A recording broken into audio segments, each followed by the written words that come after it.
Smell that. The familiar aroma of cumin, cardamom, cinnamon. These are not merely the soul of a curry. They are the scents of conquest, the dust of empires. This is a story etched in power, fueled by greed, and seasoned with a flavor so intoxicating it would redraw the map of the world. History is in your spice rack, and it is a violent one.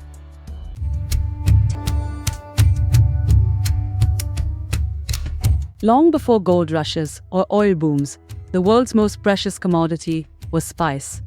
Imagine a time when a single sack of peppercorns was worth a man's life, when a handful could buy you a home. Their value went far beyond the palate. In a world stalked by decay and disease, they were medicine. In an age of faith, they were offerings worthy of the gods. And in the halls of power, they were the ultimate symbol of wealth. It began with one, the king of all spices. Pepper, from India's Malabar coast. It was so coveted, the Romans called it black gold, hoarding it in their treasuries alongside bullion. Then there was cinnamon, an aromatic bark once more valuable than silver. Its fragrance was said to be the scent of paradise itself, used to embalm pharaohs and anoint monarchs. But perhaps the most fiercely guarded was nutmeg, a spice so rare, so potent, that in the 17th century, the battle for its control reached a fever pitch. The Dutch, in a staggering display of priorities, traded away a muddy, fledgling island port called Manhattan, all for a tiny, nutmeg-producing island, the island that would become New York City, for a pinch of nutmeg. To possess the spice, one had to command the routes. These were the ancient arteries of commerce, carrying flavor across unforgiving deserts and treacherous seas. For centuries, the Silk Road was not just a river of silk, but a current of spice flowing from east to west. The journey was perilous, a gamble against pirates, storms, and thieves. But the rewards were absolute. For 1,000 years, Arab traders controlled this flow. They held the secret to the source, a secret they guarded with fantastic lies of monsters and magical beasts. Their monopoly created empires of wealth, built on a whisper of cinnamon. But no secret can be kept forever, and no monopoly can withstand the force of human ambition. In the 15th century, a desperate Europe, cut off from its prize, set out to shatter the Arab control.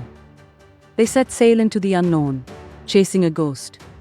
One man, Christopher Columbus, gambled on a western route to India and collided with a new world by mistake. But another, Vasco da Gama, would succeed. He navigated the treacherous coast of Africa and broke through to the Indian Ocean. The sea route was open. The monopoly was shattered. The Portuguese were first. They seized key ports not with gold, but with gunpowder. The age of trade was over. The age of conquest had begun.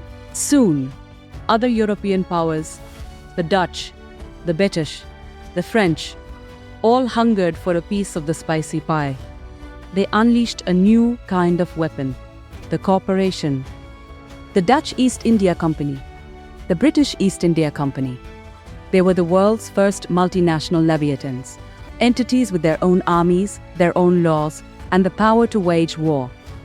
And wage war they did. The spice trade was no longer about commerce. It was a global conflict fought over tiny islands and trading posts. The British East India Company, outmaneuvered in the Spice Islands, turned its focus to the ultimate prize, India itself. It began as a humble trading venture for pepper and textiles, and ended as the master of a subcontinent. The quest for spice had culminated in the jewel of the British Empire. The empires dissolved. The cannons fell silent. The value of spice plummeted as it became common, but its impact was permanent. It is carved into the map of the world, into the global economy, and into the very food we eat. Today, India remains a global heartland of spice. But now, instead of funding imperial ambitions, its treasures lie waiting in our kitchen cabinets.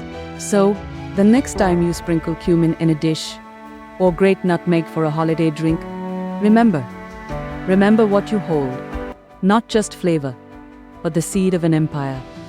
The catalyst for war, the currency that built the modern world. You are holding history itself in the palm of your hand.